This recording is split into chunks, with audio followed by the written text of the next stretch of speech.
All right, I finally got to watch the Flower Moon movie, and this movie was a masterclass of white supremacy, and it shows you how demonic these people are and were back then. They still are the same way.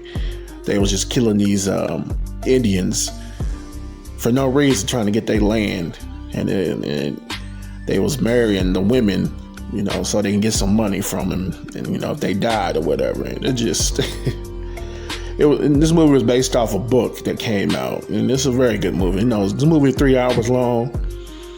I was gonna go, watch it at the movie theater, but I had some other things I had to do, so I was gonna watch it till when it got out on digital. And I'm glad I watched it.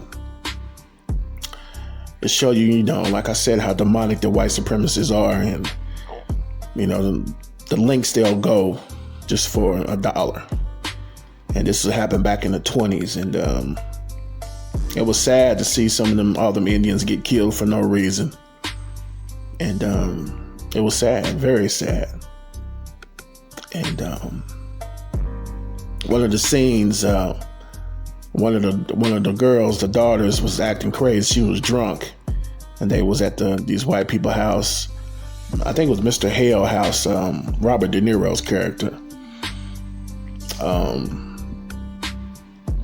One of the people were calling her savages and stuff like that, talking about she was, the Indians are savages, but these people over here killing these Indians, shooting them in the head, point blank range.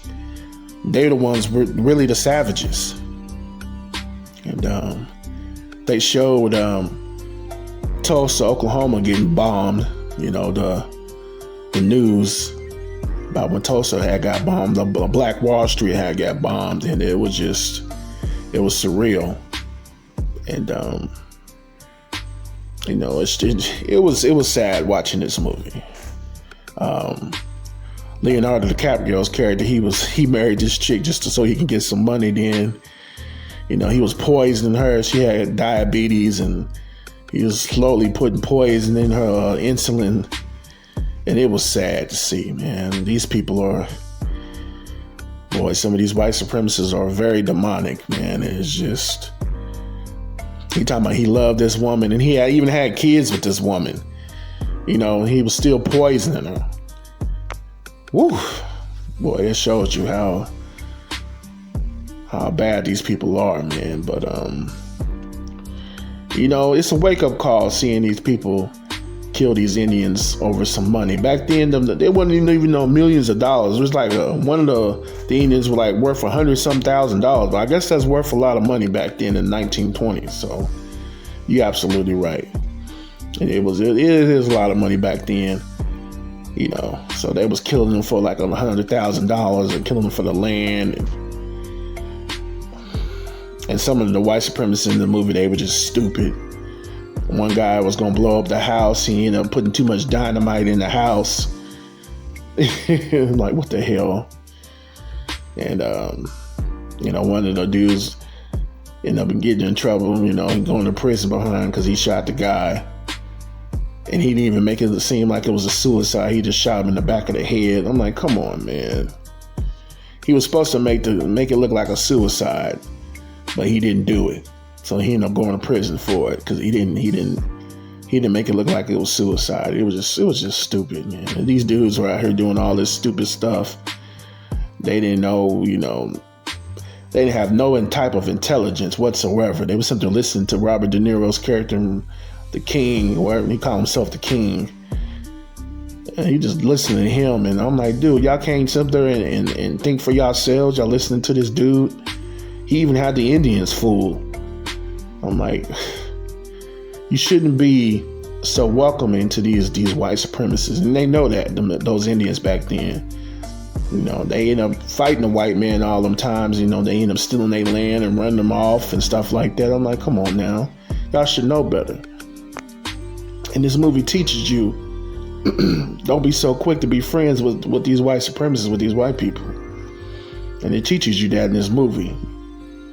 You gotta be wary of these people because the way they was killing these Indians, it was they killed so many of them they just lost track. That's how bad it was. They had to go get the FBI. They gave FBI $20,000 to come, to Oklahoma and start arresting people. And that's sad. You had to give the FBI $20,000 just to come and send. They send, they men down there to see what was going on. It was crazy. That's a lot of money. Find out who killed some of these Indians and the people who killed them right up under your nose. And that's how demonic, DiCaprio's character and Robert De Niro's character was. They're something living with these people, having kids with these Indians, and still doing them like that. Oh man, that's a wake-up call.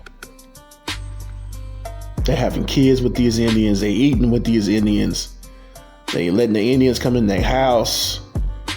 Oh my God! You still gonna kill them like that? It shows you. It shows you exactly how these people really are. And I give this movie a 10 out of 10. You got 3 hours to waste. Watch this movie because it'll wake you up. It'll really wake you up. And it's just a sad movie, and it's just mind-boggling how the lengths these white supremacists will go.